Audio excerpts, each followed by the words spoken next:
That's scary. Hi, I'm Jo and I'm on a quest to be less miserable. And I have found that I'm generally happier when I'm in nature.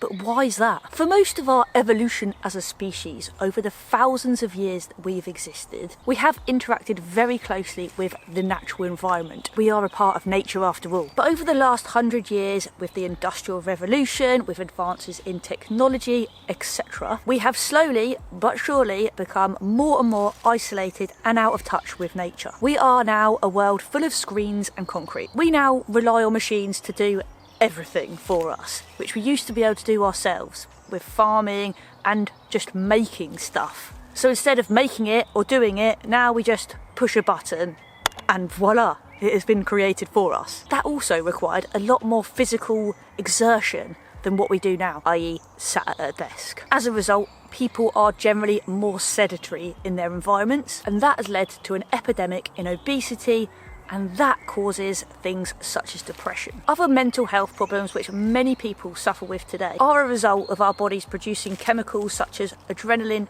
and cortisol. Those chemicals were imperative to surviving life-threatening situations which we had to deal with in the past, i.e. running away from a tiger. Nowadays, we still produce those chemicals, adrenaline, cortisol, just through stress, work stress, life stress. We've not had time to evolve in our bodies to expend those chemicals at the same pace as the modern world with the technology and everything. The problem then is that we don't exert the energy to metabolise those chemicals and flush them out of our system. For example, running away from the tiger. So the chemicals stay in our body, making us feel like shit, which leads to mental health issues that can manifest as depression, anxiety, and other mental and physical health problems. Connecting with the natural world around us won't change all of our lifestyle and these advances. However, it can undo some of the physical and mental health challenges that we're facing. There are many theories as to why the natural environment is very good for us. It's also really hard to do studies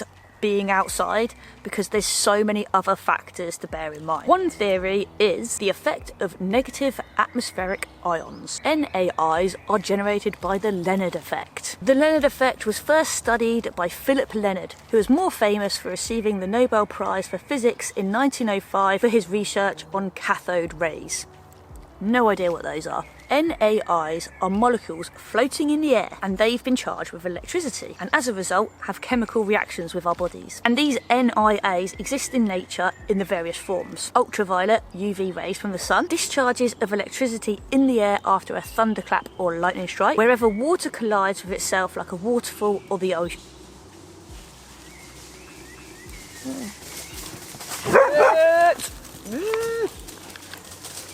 Fucking hell. That's scary. Wherever water collides with itself like a waterfall or the ocean shore. And in vegetation, it's a part of the normal growth process for many plants. Research has shown that NAIs significantly improve alertness and the circadian rhythm, your sleep-wake cycle, which I've talked about before. Andrew Huberman bangs on about it, and it's really helped me when I got up earlier and had the sunlight in my eyes. A range of medical conditions from allergies to migraine, so it helps with those. Cognitive performance, visual and verbal memory, ideational fluency. No idea. The ability to rapidly produce a series of ideas, words or phrases related to a specific condition or object. And that exposure to NAIs reduces symptoms of depression in some people, promotes antimicrobial activity, reduces stress, boosts immune system function, increases metabolism of carbs and fats, kills or inhibits the growth of harmful bacteria, viruses and mold species. Excellent. So exposure to negative atmospheric ions may be part of the reason people feel refreshed and relaxed after being in nature. If you work in an office environment or indoors next to a computer, a printer, a scanner, anything like that, you are surrounded by positive ions released by those things. So you need to go and find a waterfall to go and decharge yourself. Only joking. But by offsetting this, you could just go for a little walk outside in nature for your lunchtime, before work, after work. It even helps having plants in your office environment or a water feature.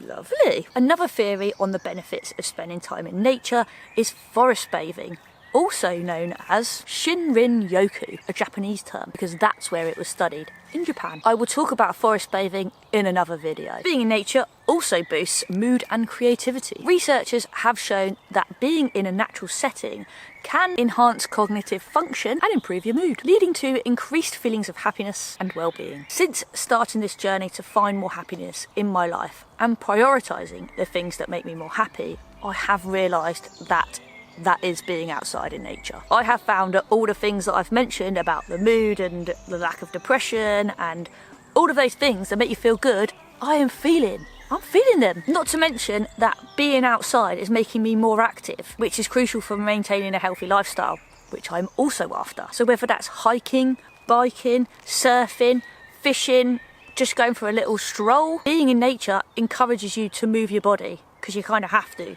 get there, and think, why not do a bit of exercise while I'm here? Because you have more energy to do it. As I've already mentioned, being outside helps your circadian rhythm. And why is that? Because you're exposed to the sun more, whether that's in the morning or in the afternoon. Anytime you're exposed to the sun, it helps your body clock know what's going on, and you just generally sleep better. As always, I will put all my research that I've found, the links and everything, in the description box so you can check it out in more detail if you want to. Being nature also provides a sense of like awe and wonder. I find myself wandering a lot, and when I just wander and go slowly, I find myself looking at things that I've never bothered looking at before. Looking at plants really closely, looking at trees, looking at the bark, just looking at things, and it really makes me go, wow, this just happens by itself. It's so cool. I feel a deeper connection with my surroundings and the world that we live in, and feel like I'm a part of something so much bigger than myself. As I've mentioned before in some of my videos, the same when I go to the sea or the mountains, because I just feel like the world is so big and incredible. You also don't have to do these great big hikes or have to go out to the forest or anything major. You can still have the same benefits by doing a little bit of gardening, bringing some plants into your home. You will still have these benefits by doing those little small adjustments. So no need to hike in the Alps just yet. There's also another theory to the benefits of being outside, and that is called grounding or earthing. So basically putting your feet on the earth for a minimum of 20 minutes, 30 minutes. I'm going to do a whole other video on this as well, because I'm finding this super exciting. So the next time you're feeling stressed, overwhelmed, just whip off your shoes, get outside, look at the sun. Don't look at the sun directly, because that's not good. Unless it's really low, then you can look at it a little bit, but be careful. The science and the studies are very clear that being outside is really good for us, and we just need a little reminder that it's here, it's all around us, we can get there. And I'm just really aware of how much time I am spending on my phone, on my computer, or inside. And I want to feel good. I feel good when I'm outside. Spending time outside is not just enjoyable, it is essential for my health and my happiness. And so is this.